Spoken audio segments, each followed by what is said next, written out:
बोलो श्री शांतिनाथ भगवान की जय। 10 लक्षण धर्म की जय। परम पूज आचार्य गुरुवर श्री विद्यासागर जी महाराज की जय। परम पूज्य 108 मुनिवर श्री प्रमाण सागर जी महाराज की जय। नमोस्तु गुरुदेव, नमोस्तु गुरुदेव। एक पिता के 3 पुत्र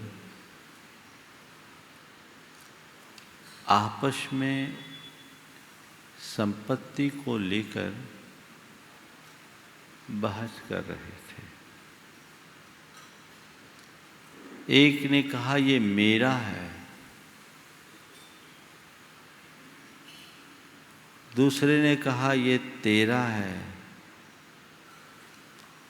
तीसरे ने कहा ये मेरा है ये तेरा है। तीनों अपनी अपनी बात कर रहे थे, मेरा, तेरा, ये मेरा, ये तेरा। तो इसी बीच पिता ने आकर कहा, बेटा न मेरा न तेरा, जग चिड़िया रैन बसेरा। आज के संदर्भ में यही 4 बातें, मेरा, तेरा, तेरा मेरा, मेरा तेरा, और न तेरा न मेरा, जग चिड़िया रैन बसेरा। आज आकिंचन धर्म है। आकिंचन का मतलब है मम एदम अभिसंधिर निर्वृत्तिराकिंचन्यम। यह मेरा है, इस अभिप्राय से ऊपर उठने का नाम आकिंचन्य है। त्याग में सब त्याग दिया। अब आकिंचन्य कहते हैं कुछ भी मेरा नहीं है, सब त्याग ही चुके तो मेरा क्या बचा। संत कहते हैं जो तेरा है वो त्यागा नहीं जा सकता, और जो त्यागा है वो तेरा है ही नहीं। त्याग के बाद भी बहुत कुछ बच सकता है। सर्वस्व त्याग के बाद भी बहुत कुछ शेष बचता है।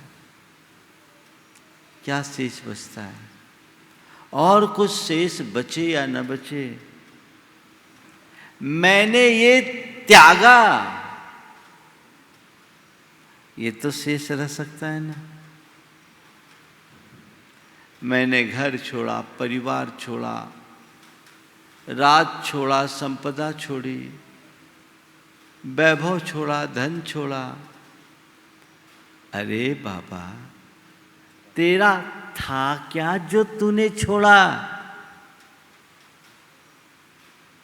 ये तो तेरा वहम है, भ्रम है, तूने मान रखा था, अपना बना रखा।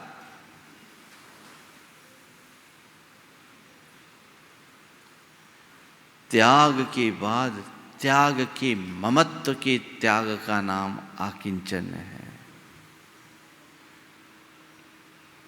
मेरा बस मैं हूं और कुछ नहीं। मेरा बस मैं हूं और कुछ नहीं, और जो मेरा है वही मैं हूं और कुछ नहीं। बाकी सब पर है।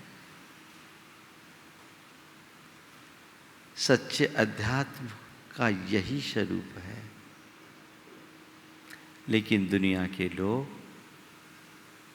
सारी जिंदगी मेरा तेरा मेरा तेरा करते रहते हैं, और मेरा तेरा मेरा तेरा मेरा तेरा करने में ही सारी जिंदगी समाप्त हो जाती है।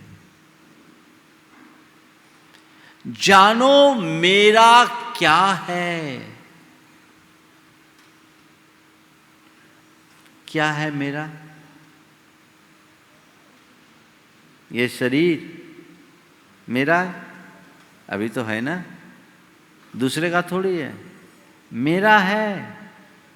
मैं मान रहा हूं कि ये शरीर मेरा, पर यथार्थ में ये शरीर भी मेरा नहीं है, क्योंकि इस पर मेरा अपना कोई नियंत्रण नहीं है।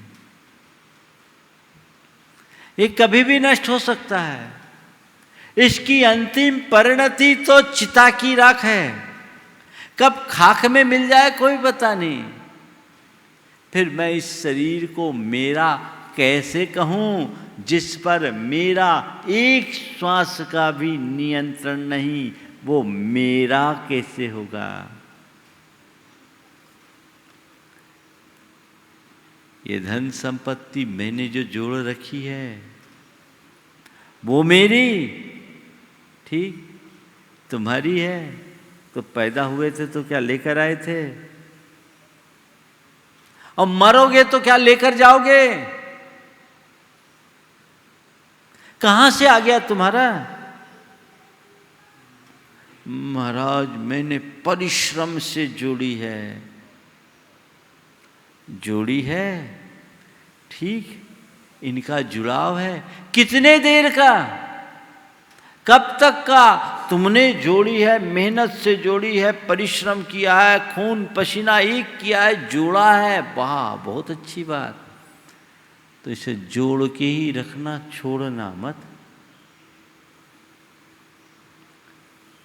संसार में आज तक बहुतों ने जोड़ा, पर ये संपदा किसी की नहीं हुई। ये जीवन का एक बहुत बड़ा यथार्थ है।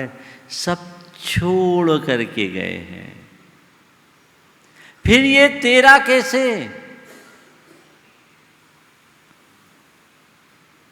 ये संबंधी, मेरे पत्नी, मेरे पिता, मेरी माँ, मेरा पुत्र, मेरा भाई, मेरी बहन, ये सब मेरे। कब तक, कब तक मेरे हैं?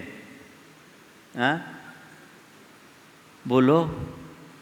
जिनको तुम मेरा मेरा मेरा मेरा कहते हो, वो कब तक तुम्हारे?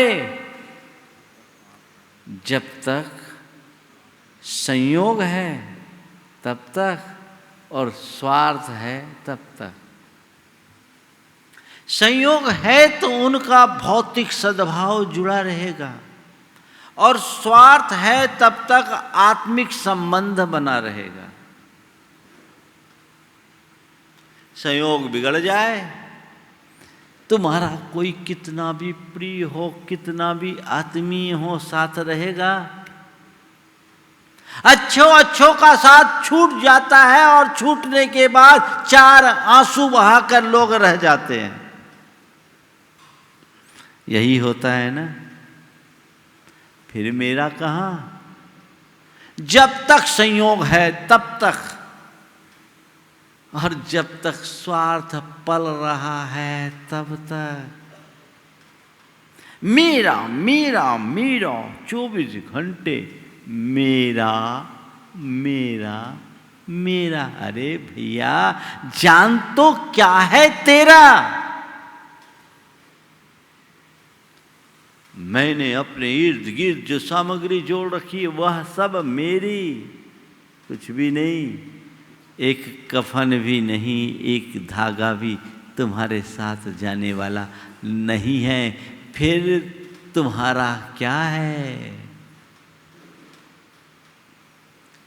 एक है सदा शाश्वतिको ममात्मा, विनिर्मल साधिगमश स्वभाव, बहिर्भवा संत परे समस्ता, न शाश्वता कर्म भवा स्वकीया। एकमात्र शाश्वत आत्मा ही मैं हूं, और वही मेरी है, जो ज्ञान दर्शन स्वभाव वाला है। मुझसे भिन्न जितने भी पदार्थ हैं वे सब पर हैं, मेरे नहीं हैं। कर्म के संयोग से उत्पन्न है, मेरे नहीं हैं। तो जो मेरा नहीं उसे मैं मेरा कहूं,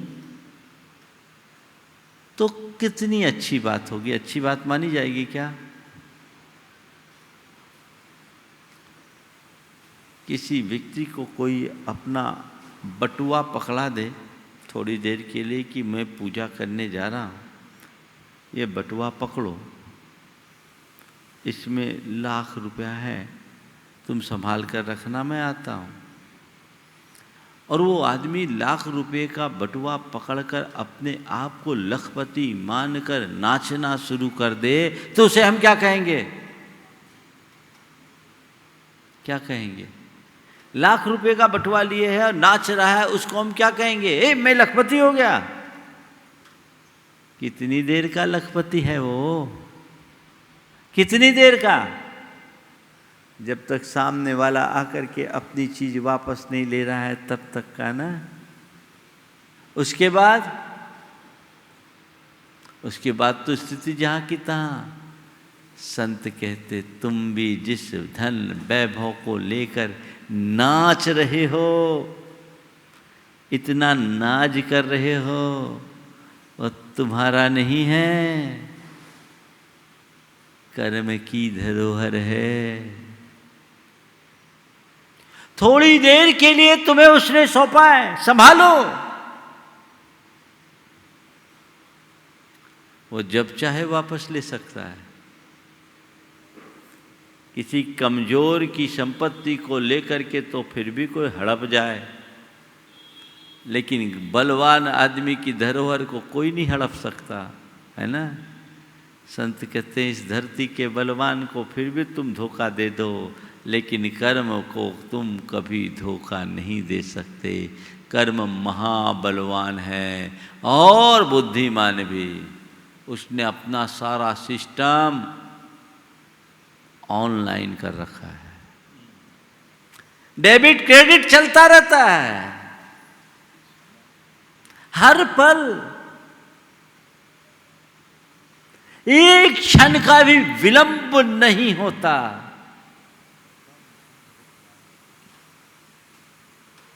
इस सत्य को समझो। आकिंचन धर्म कहता है कि बस इतना समझ लो कि मैं कौन हूं और मेरा क्या है। जब तक इससे अनभिज्ञ रहोगे तो मेरा तेरा में ही उलझे रहोगे। मेरा तेरा में उलझे रहोगे। ये मेरा, ये तेरा, ये मेरा, ये तेरा, ये तेरा मेरा, तेरा मेरा क्या है? ये तो चलेगा। पर के साथ अपनत्व तो करोगे तो ऐसा ही होगा। मारवाड़ी में एक कहावत है, विवाह हुआ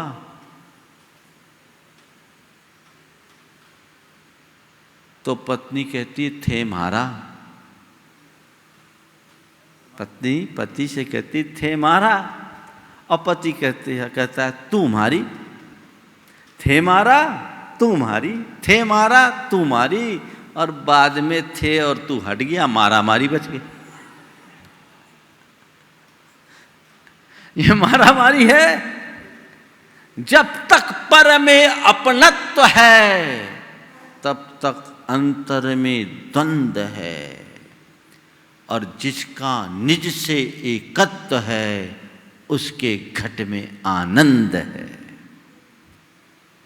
द्वंद्व से आनंद। ममत्व द्वंद्व करेगा, अपनत्व द्वंद्व करेगा, एकत्व में आनंद है। उस एकत्व को पहचानो। मेरा बस मैं, ये मेरा तेरा तो बहुत छोटी बातें हैं। न मेरा है न तेरा है। क्या है? जग चिड़िया रैन बसेरा है। रात में पक्षी आते हैं, विभिन्न दिशाओं से सांझ ढलने पर आते हैं। पेड़ पर रात भर बसेरा करते हैं, मधुर कलरव करते, रात भर बसेरा करते, और सुबह होती सब अपनी अपनी दिशाओं में चले जाते हैं। बस ये भी जो दिख रहा है ना, सब सुबह शाम का डेरा है। चिड़िया रैन बसेरा है, सबकी अपनी अपनी बारी आती है, फुर्र से उड़ जाता है। जीवन के इस परम सत्य को जानने वाला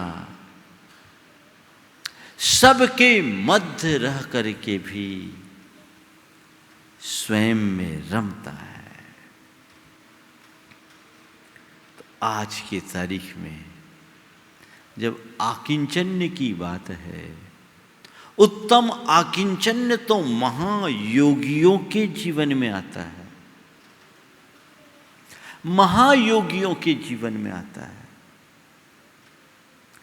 लेकिन आप गृहस्थों के जीवन में आकिंचन्य कैसे हो? पहला सवाल, जानो मेरा क्या है।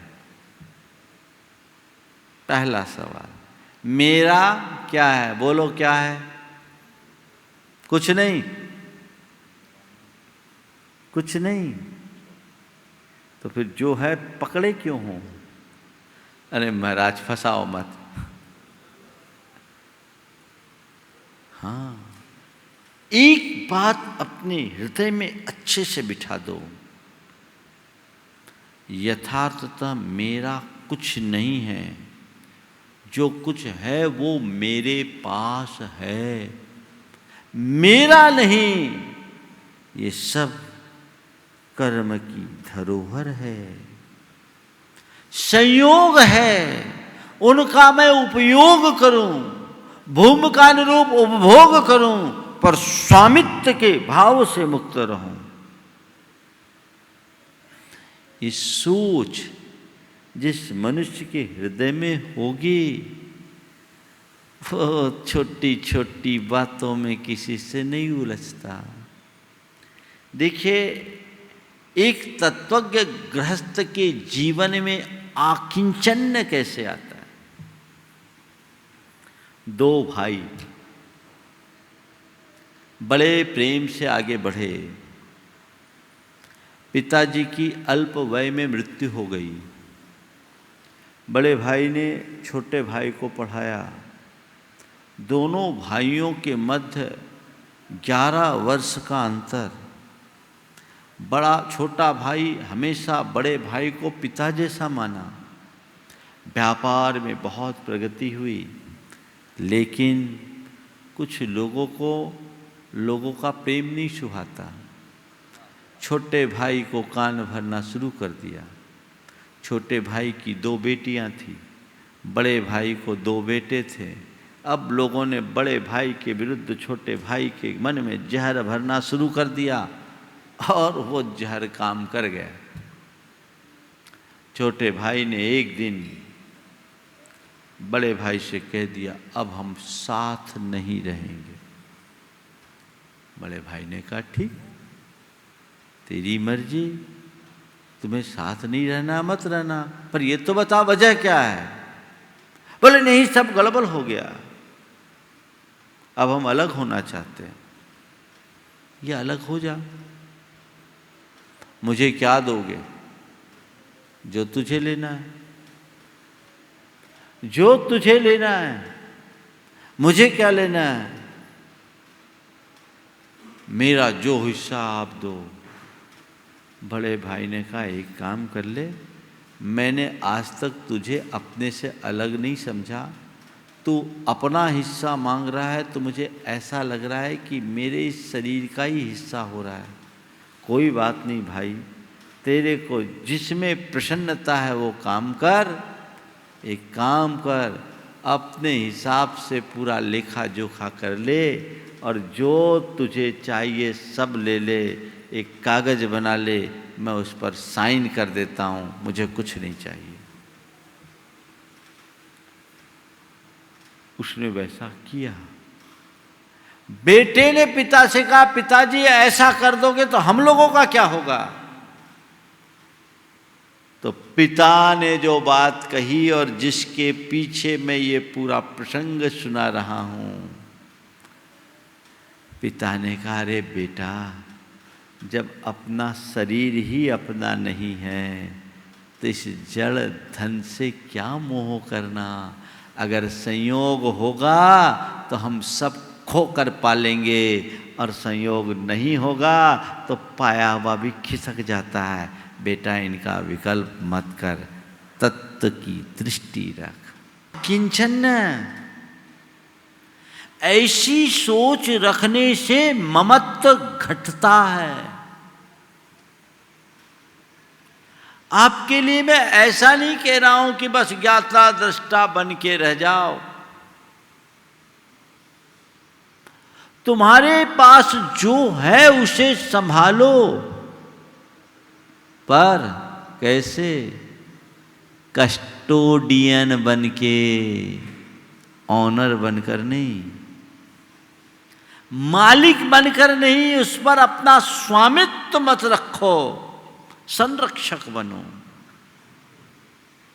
अपनी धन संपत्ति, अपने परिवार परिजन की संभाल नहीं करोगे तो बुरा हाल होगा।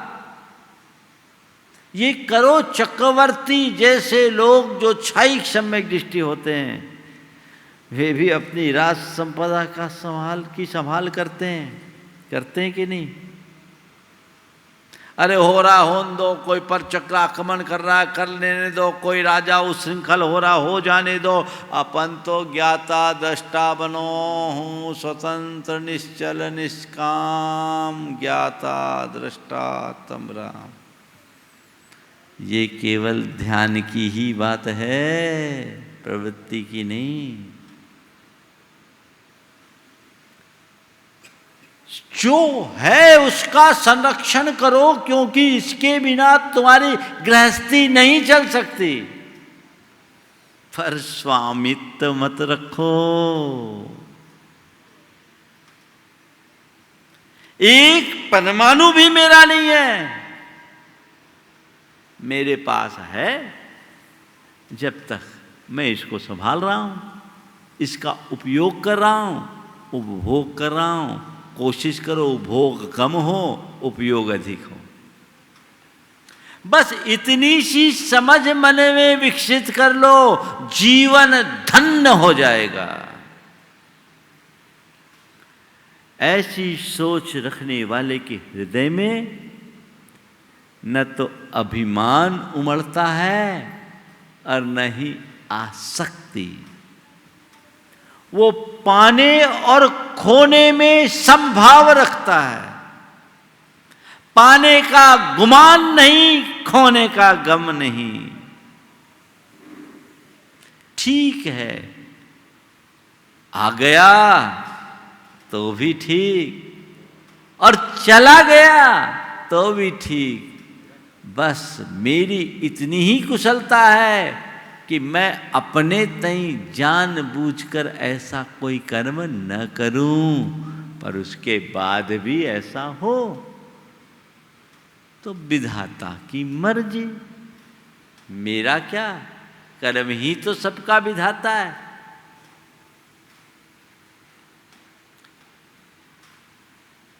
एक नगर सेठ, अपार संपत्ति का मालिक, लेकिन उसको शांति नहीं थी। संत के चरणों में गया, संत से निवेदन किया, गुरुदेव मुझे कुछ शांति का उपदेश दो। संत प्रवर ने कहा, एक काम करो, बाजू के नगर के सेठ हैं, सेठ शांति स्वरूप, उनके पास जाओ, तुम्हें सच्चा तत्वोपदेश मिल जाएगा। एक बारगी सेठ ने सोचा, बड़े बड़े सेठ साहूकार तो इनके चरणों में आते शांति पाने के लिए, ये मुझे वहां भेज रहे हैं। फिर भी श्रद्धालु था, सोचा जरूर कोई रहस्य होगा। वह सेठ शांति स्वरूप के पास पहुंचा। देखा सेठ अपने कारोबार में मगन था। अनेक मुनीम गुमास्ते काम में लगे हुए थे। बहुत बड़ी दुकान थी। सेठ जाकर अपना परिचय दिया। शांति स्वरूप ने आगंतुक सेठ का हृदय से स्वागत किया। दिन भर काम में लगा रहा, कोई चर्चा नहीं हो पाई। सोचा चलो रात में कोई तत्व चर्चा होगी, पर रात में भी वो सामान नहीं रहा। दूसरे दिन फिर वही दुकान में लग गया। उसको कुछ समझ में नहीं आया। तीसरे दिन सोचा अब यहाँ समय खराब करने से फायदा नहीं है, यहाँ से निकला जाए। लेकिन अचानक वो सेठ को कुछ कहने ही वाला था कि अचानक सेठ के पास उनका मुनीम घबराया हुआ आया। कहा, साहब बड़ा बुरा हो गया, साहब बड़ा बुरा हो गया। क्या हो गया? अपना जहाज आ रहा था, सूचना मिली है कि अचानक समुद्र में आए तूफान के कारण हमारा पूरा जहाज डूब गया। उससे हमें 2 करोड़ का नुकसान है। ठीक है, ऐसा होता है, विधि की मर्जी, जाओ अपना काम करो। ठीक है, ऐसा होता है, विधि की मर्जी, जाओ अपना काम करो। अब की बार आगंतुक सेठ को लगा कि ये तो बड़ा स्पेशल, 2 करोड़ का नुकसान, और आदमी इतना सहज मानो कुछ हुआ ही नहीं।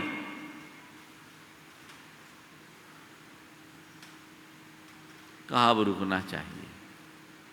वो रुका। अगले दिन वही मुनीम आया और इस बार चेहरे पर अपार प्रसन्नता थी। कहा, मालिक हम धन्य हो गए, आपके पुण्य की क्या महिमा कहूँ। ये क्या हुआ? बोले कल जो आपको समाचार दिया वो झूठा निकला। अपना जहाज उस रास्ते से नहीं था, अपना रूट दूसरा था, और आज हमारा जहाज सकुशल बंदरगाह तक पहुंच गया है। अब बाजार में तेजी के कारण हमें 2 करोड़ का अतिरिक्त मुनाफा होना है। ठीक है, ऐसा होता है, विधि की मर्जी, जाओ अपना काम करो। अब की बार सामने वाले सा रहा नहीं गया। बोला हद हो गई, मैं क्या देख रहा हूं, 2 करोड़ का नुकसान हुआ तो ठीक है, ऐसा होता है, विधि की मर्जी, जाओ अपना काम करो। इतने फायदे का समाचार तो ठीक है, ऐसा होता है, विधि की मर्जी, जाओ अपना काम करो। अरे कम से कम पीठ तो ठोकते, आपकी इतनी क्षमता का राज क्या है? सेठ ने कहा, ये बताओ, कोई व्यक्ति अपना रुपया बैंक में जमा करे तो बैंक के कैशियर या मैनेजर को कोई प्रसन्नता होगी? बोले नहीं, वो अपना काम करेगा। और कोई अपना पैसा बैंक से वापस निकाले तो उनको कोई रंज होगा? बोले नहीं, क्यों होगा, उसकी ड्यूटी वो करेगा। बोले भाई यही मेरे जीवन का रहस्य है। आपको लगता है कि ये धन दौलत संपत्ति आप मेरी है, मेरी नहीं है, मैंने कभी इन्हें अपनी मानी नहीं। मैं तो इन सब को कर्म की मानता हूँ, विधि की मानता हूँ। मैं तो केवल उसका प्रबंधक हूँ। कमाई होती है तो जमा कर लेता हूँ, नुकसान होता है नाम चढ़ा देता हूँ। मैं ज़्यादा क्या करूँ, मेरा काम तो केवल जमा खर्च करने का है। डेबिट क्रेडिट करो, यही आकिंचन्यत्व है। गृहस्थ का यही आकिंचन्य है। सबके बीच में रहते हुए स्वयं में रमो, कस्टोडियन बनो, ऑनर नहीं। अपने आप को एक प्रबंधक की हैसियत तक सीमित कर लो, स्वामित्व का भाव मत करो। ऐसे लोग ही अपरिग्रह के आदर्श को उद्घाटित कर सकते हैं। घनश्याम दास बिड़ला का एक पत्र जो उन्होंने कभी बसंत बिड़ला के नाम लिखा था, बहुत चर्चित हुआ। आप लोगों ने भी पढ़ा होगा या सुना होगा। मुझे 15 वर्ष पहले वो हाथ लगा था। क्या बात लिखी थी, उसका एक वाक्य केवल मैं कहना चाहता हूँ। ऑनलाइन में है, सबके पास है, ये जगत प्रसिद्ध है, पर उसका एक वाक्य है, ध्यान रखना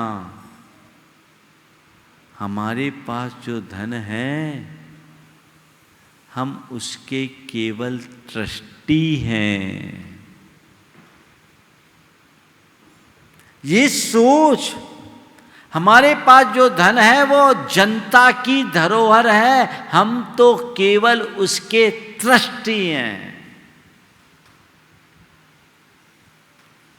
ये सोच कितने उच्च आदर्श को प्रकट करता है। उस पूरे पत्र का मजमून अगर देखा जाए तो ऐसा नहीं लगता कि कोई उद्योगपति पिता अपने उद्योगपति युवा पुत्र को कुछ संबोधन दे रहा है। ऐसा प्रतीत होता है मानो कोई संत अपने उद्योगपति भक्त को संबोध रहा है। पूरा पत्र मैं सुनाऊं? चलो आगे बढ़ता हूं। चर्चित है, आप लोगों ने सुन रखा है, इसलिए आगे बढ़ो। तो क्या मैंने आपसे कहा, मेरा तेरा कब तक? जब तक स्वरूप का बोध न हो तब तक। सारा संसार अज्ञान से अभिशप्त है। पूरा जीवन तेरे मेरे में बीत रहा है।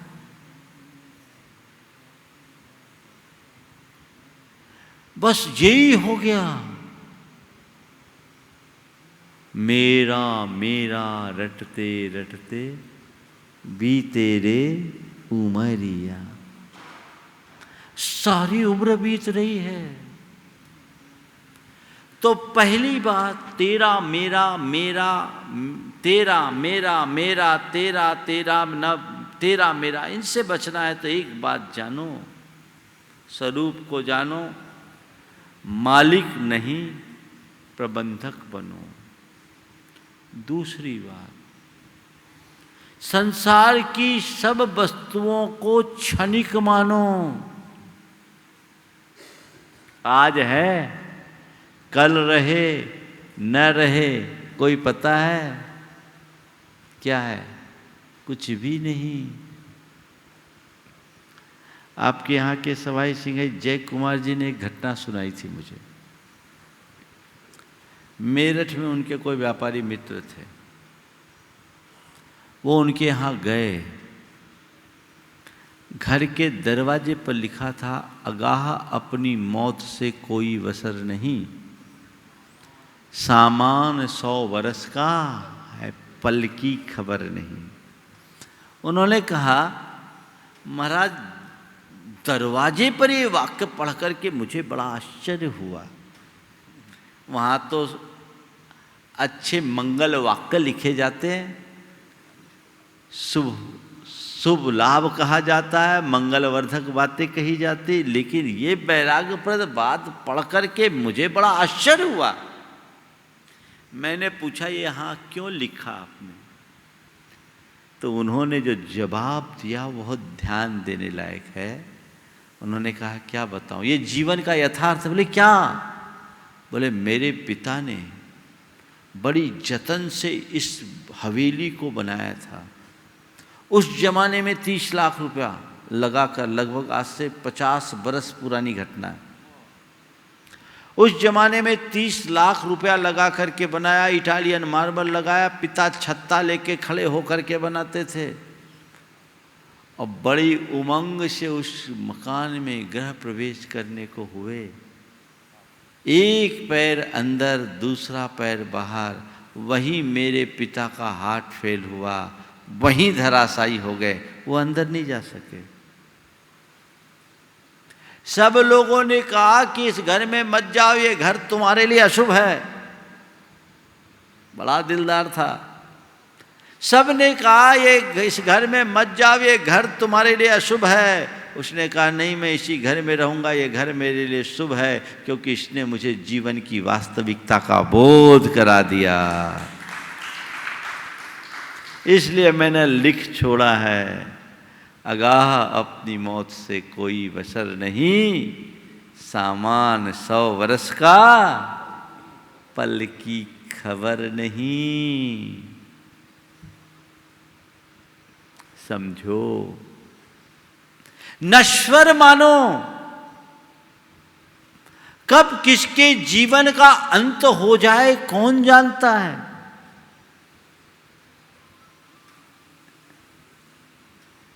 और जो ये सत्य समझता है वो कभी रमता नहीं है। ये ठीक है, इसको लेकर ज्यादा आनंदित होने से क्या मतलब।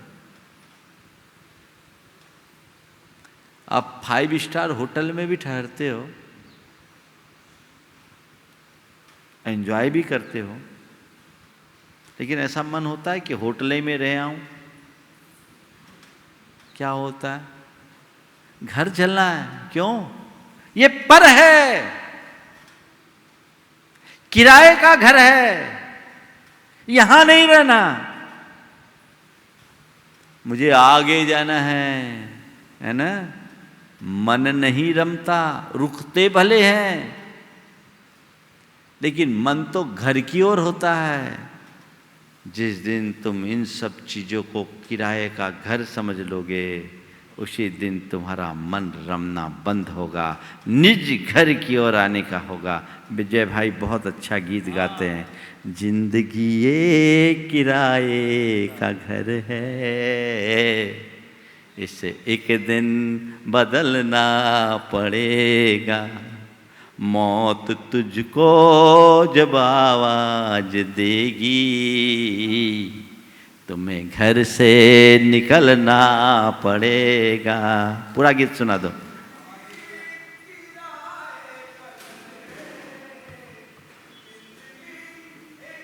आए का घर है, एक ना एक दिन बदलना पड़ेगा, कि मौत जब तुमको आवाज देगी, तुम्हें घर से निकलना पड़ेगा, कि मौत जब तुमको आवाज देगी, तुम्हें घर से निकलना पड़ेगा।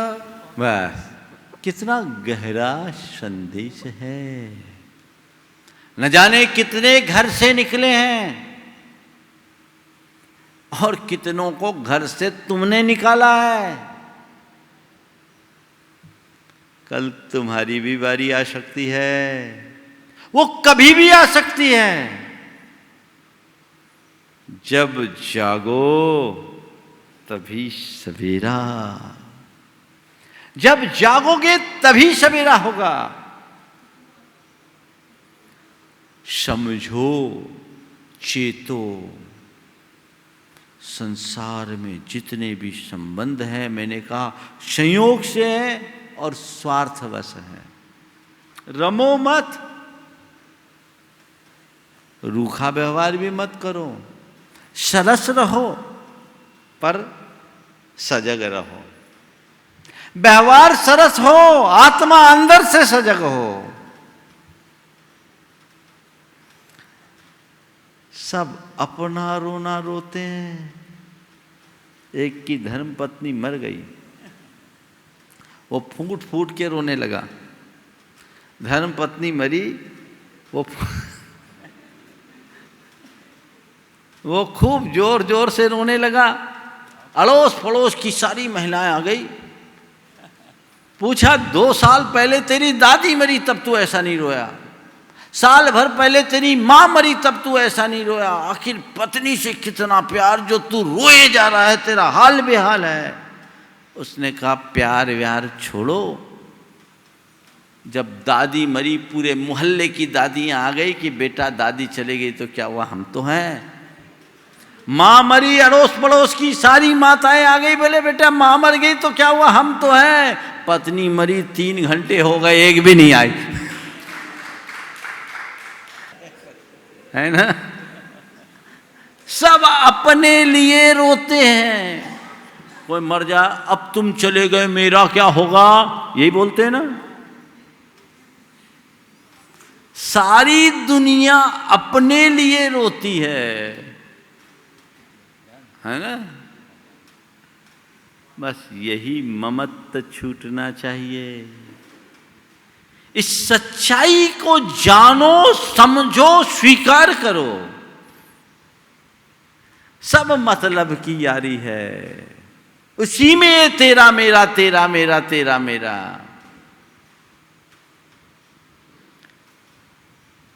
ये सपना है जीवन का, यह दृश्य जगत का एक बहुत गहरा सपना है।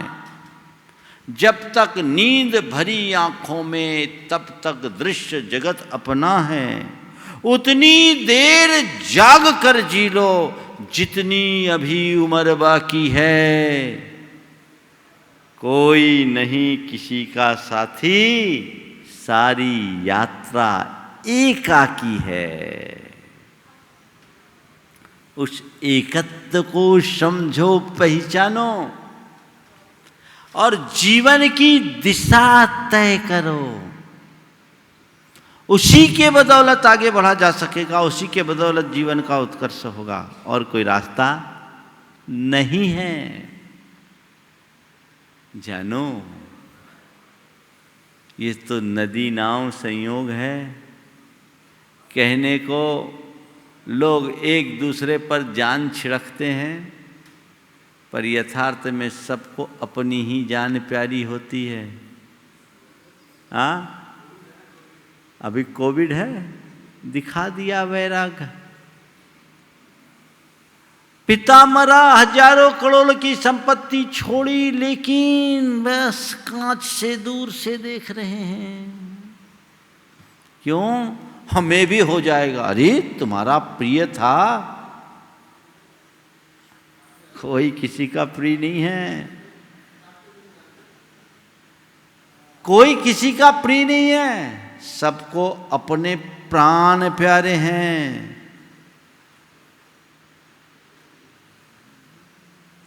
और एक समय तक जिस पर तुम अपनी जान छिड़कते हो ना, कोई गड़बड़ हो जाए तो उसी से जान छुड़ाते हो, है ना। जान छिड़कने वाले से ही जान छुड़ाना चाहते हैं।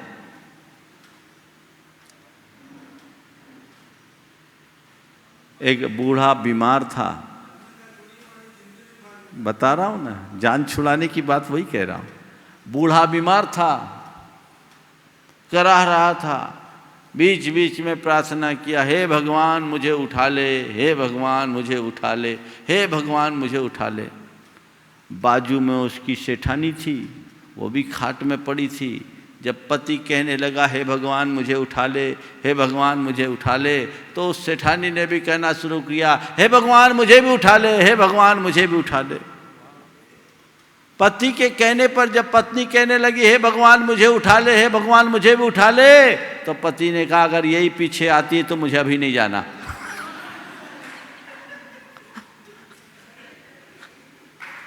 यही पीछे आती है तो मुझे नहीं जाना।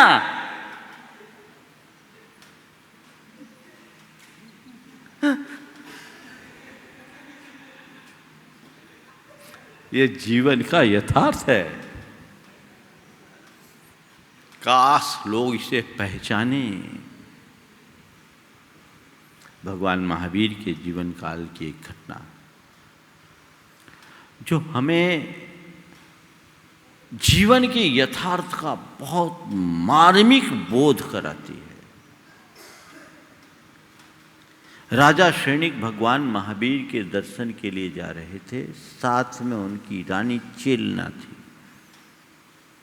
रास्ते में देखते क्या है, एक युवा सुंदर सुकुमार तन का धारी योगी वृक्ष के नीचे आत्म ध्यान में निमग्न है।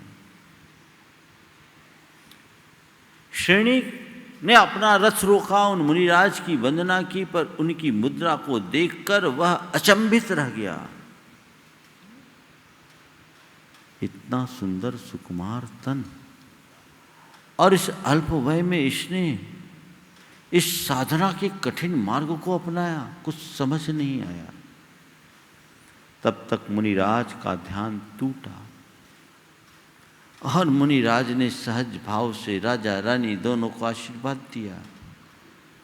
लेकिन सैनिक पूछ बैठा, महाराज कुछ समझ में नहीं आता, इस कल्प कुसुम वय में आपने जंगलों का यह कंटकाकीर्ण मार्ग क्यों चुना?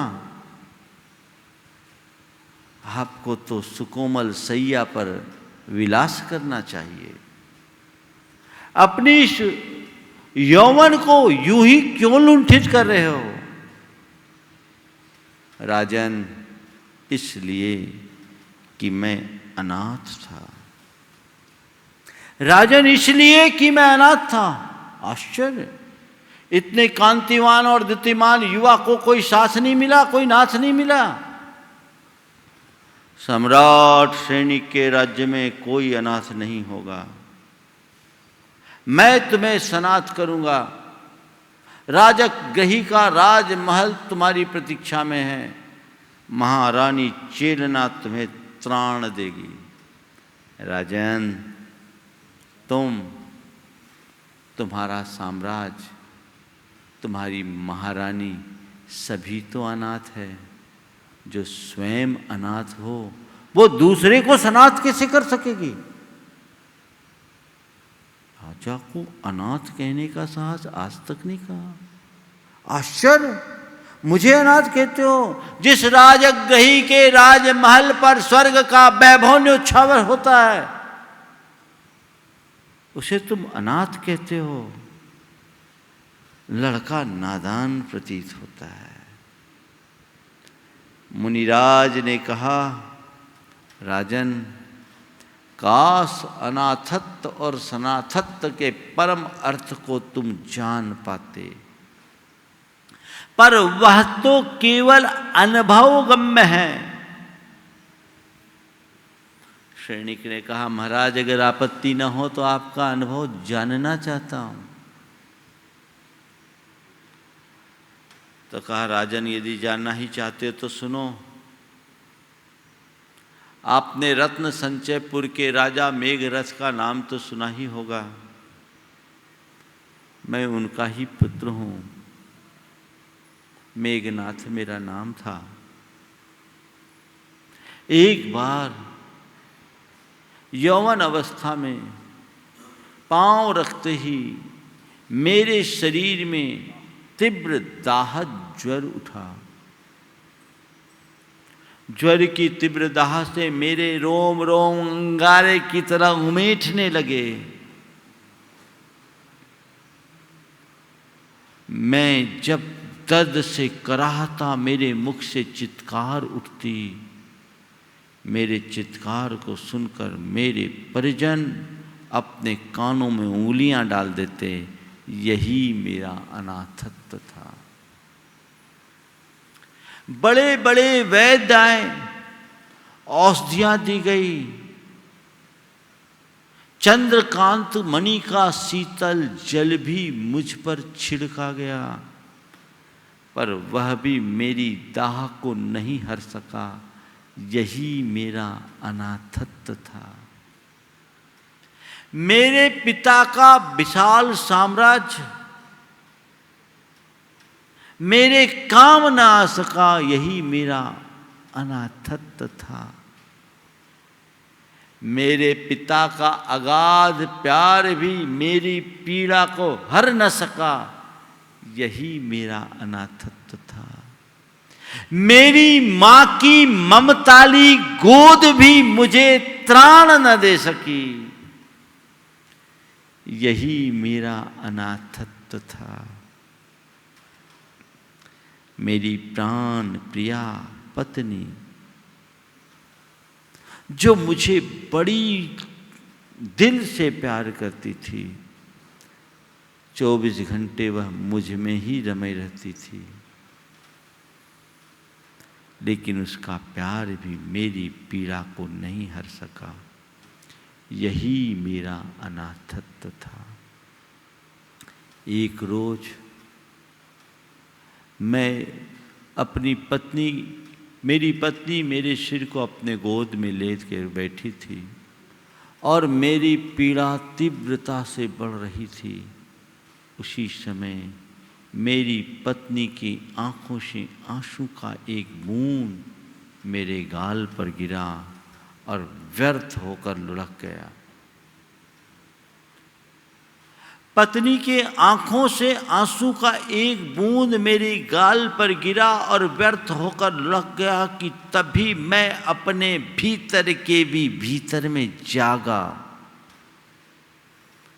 और मैंने संकल्प लिया कि जैसे ही ज्वर उतरेगा मैं सर्व परिग्रह का त्याग कर परम निर्गंथ अवस्था को धारण करूंगा। राजा ने इतना सोचना था कि मेरा ज्वर उतरते ज्वार की भांति पल में उतर गया।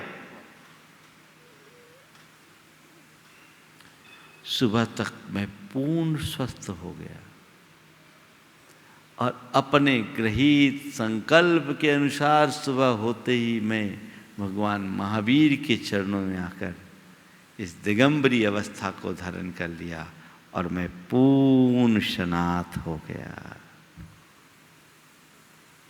बहुत रहस्यपूर्ण बात है। ये जीवन का यथार्थ है। संसार का हर व्यक्ति और संसार की हर वस्तु अनाथ है। बस एकत्व को पहचानो। जीवन में निर्द्वंदता तभी घटेगी, जीवन का रस तभी प्रकट होगा, अन्यथा ये तेरे मेरे में ही जीवन व्यतीत हो जाएगा, हासिल कुछ नहीं होगा। अध्यात्म जब तक जीवन में प्रतिष्ठापित नहीं होता तब तक जीवन का वास्तविक रस घटित नहीं होता। तो आकिंचन धर्म को हम पहचाने। बस आज की जो बातें हैं, न तेरा न मेरा, जग चिड़िया रैन बसेरा को ध्यान में रखोगे तो न मेरा बचेगा न तेरा बचेगा और फिर न ही तेरा मेरा होगा। जीवन सफल होगा। हम सब पार्श्वनाथ भगवान की जाप के साथ विराम लेंगे। पहले जाप करें। ओम ह्रीं अर्हं श्री पार्श्वनाथ जिनेन्द्राय नमो नमः। ओम ह्रीं अर्हं श्री पार्श्वनाथ जिनेन्द्राय नमो नमः। ओम ह्रीं अर्हं श्री पार्श्वनाथ जिनेन्द्राय नमो नमः। ओम ह्रीं अर्हं श्री पार्श्वनाथ जिनेन्द्राय नमो नमः। ओम ह्रीं अर्हं श्री पार्श्वनाथ जिनेन्द्राय नमो नमः। ओम ह्रीं अर्हं श्री पार्श्वनाथ जिनेन्द्राय नमो नमः। ओम ह्रीं अर्हं श्री पार्श्वनाथ जिनेन्द्राय नमो नमः। ओम ह्रीं अर्हं श्री पार्श्वनाथ जिनेन्द्राय नमो नमः। ओम ह्रीं अर्हं श्री पार्श्वनाथ जिनेन्द्राय नमो नमः। ओम ह्रीं अर्हं श्री पार्श्वनाथ जिनेन्द्राय नमो नमः। ओम ह्रीं अर्हं श्री पार्श्वनाथ जिनेन्द्राय नमो नमः। ओम ह्रीं अर्हं श्री पार्श्वनाथ जिनेन्द्राय नमो नमः। ओम ह्रीं अर्हं श्री पार्श्वनाथ जिनेन्द्राय नमो नमः। अर्हं श्री पार्श्वनाथ जिनेन्द्राय नमो नमः। ओम ह्रीम अर्हंसि पार्श्वना जिनेन्द्राय नमो नमः। ओम ह्रीं अर्हंसि पार्श्वना जिनेन्द्राय नमो नमः। ओम ह्रीम अर्हंसि पार्श्वना जिनेन्द्राय नमो नमः। ओम ह्रीं अर्हंसि पार्श्वना जिनेन्द्राय नमो नमः। ओम ह्रीम अर्हंसि पार्श्वना जिनेन्द्राय नमो नमः। ओम ह्रीं अर्हंसि पार्श्वनाथ जिनेन्द्राय नमो नमः। ओम ह्रीम अर्हंसि पार्श्वना जिनेन्द्राय नमो नमः। ओम ह्रीं अर्हंसि पार्श्वनाथ जिनेन्द्राय नमो नमः। ओम ह्रीम अर्हंसि पार्श्वना जिनेन्द्राय नमो नमः। ओम ह्रीं अर्हंसि पार्श्वनाथ जिनेन्द्राय नमो नमः। ओम ह्रीम अर्हंसि पार्श्वना जिनेन्द्राय नमो नमः। ओम ह्रीं अर्हंसि पार्श्वनाथ जिनेन्द्राय नमो नमः। ओम ह्रीम अर्हंसि पार्श्वना जिनेन्द्राय नमो नमः। ओम ह्रीं अर्हंसि पार्श्वनाथ जिनेन्द्राय नमो नमः। ओम ह्रीम अर्हंसि पार्श्वना जिनेन्द्राय नमो नमः। ओम ह्रीं अर्हंसि पार्श्वनाथ जिनेन्द्राय नमो नमः। ओम ह्रीम अर्हंसि पार्श्वना जिनेन्द्राय नमो नमः। ओम ह्रीं अर्हंसि पार्श्वनाथ जिनेन्द्राय नमो नमः। ओम ह्रीम अर्हंसि पार्श्वना जिनेन्द्राय नमो नमः। ओम ह्रीं अर्हंसि पार्श्वनाथ जिनेन्द्राय नमो नमः। ओम ह्रीम अर्हंसि पार्श्वना जिनेन्द्राय नमो नमः। ओम ह्रीं अर्हंसि पार्श्वनाथ जिनेन्द्राय नमो नमः। ओम ह्रीम अर्हंसि पार्श्वना जिनेन्द्राय नमो नमः। ओम ह्रीं अर्हंसि पार्श्वनाथ जिनेन्द्राय नमो नमः। ओम ह्रीम अर्हंसि पार्श्वना जिनेन्द्राय नमो नमः। ओम ह्रीं अर्हंसि पार्श्वनाथ जिनेन्द्राय नमो नमः। ओम ह्रीम अर्हंसि पार्श्वना जिनेन्द्राय नमो नमः। ओम ह्रीं अर्हंसि पार्श्वनाथ जिनेन्द्राय नमो ओम नमः। ह्रीम अर्हंसि पार्श्वना जिनेन्द्राय नमो नमः। ओम ह्रीं अर्हंसि पार्श्वनाथ जिनेन्द्राय नमो नमः। ओम ह्रीम अर्हंसि पार्श्वना जिनेन्द्राय नमो नमः। ओम ह्रीं अर्हंसि पार्श्वनाथ जिनेन्द्राय नमो नमः। ओम ह्रीम अर्हंसि पार्श्वना जिनेन्द्राय नमो नमः। ओम ह्रीं अर्हंसि पार्श्वनाथ जिनेन्द्राय नमो नमः। ओम ह्रीम अर्हंसि पार्श्वना जिनेन्द्राय नमो नमः। ओम ह्रीं अर्हंसि पार्श्वनाथ जिनेन्द्राय नमो नमः। ओम ह्रीम अर्हंसि पार्श्वना जिनेन्द्राय नमो नमः। ओम ह्रीं अर्हंसि पार्श्वनाथ जिनेन्द्राय नमो नमः। ओम ह्रीम अर्हंसि पार्श्वना जिनेन्द्राय नमो नमः। ओम ह्रीं अर्हंसि पार्श्वनाथ जिनेन्द्राय नमो आप नमः। सबसे निवेदन है कि सभी लोग पार्श्वनाथ भगवान की एक माला दिन भर में जरूर करेंगे। गुरुदेव का स्वास्थ्य वैसे ठीक है, उन्हें सर्वाइकल की प्रॉब्लम है, क्योंकि वो गर्दन हमेशा झुका के रखते हैं, तो सर्वाइकल की समस्या कई दिनों से इन दिनों थोड़ी ज़्यादा हो गई, जिससे कोई नस दब रही है। वो जल्दी ठीक हो जाएगी, आप सब भावना भाएं। बाकी पूरा संघ स्वस्थ है, संघ में किसी भी प्रकार का किसी को कोई ऐसी परेशानी नहीं है जिसको लेकर आप लोग चिंतित हों। और एक भी व्यक्ति रेवती रंज में अभी संक्रमित नहीं है, जो थे उन्हें स्थानांतरित कर दिया गया है। किसी भी प्रकार की अफवाहों पर ध्यान न दें, मन में किसी भी प्रकार की चिंता न करें, विशुद्धि बढ़ाएं। गुरुदेव का हम सबको शीघ्र आशीर्वाद प्राप्त होगा, ऐसी भावना भाएं और पार्श्वनाथ भगवान की जाप जरूर करते रहें।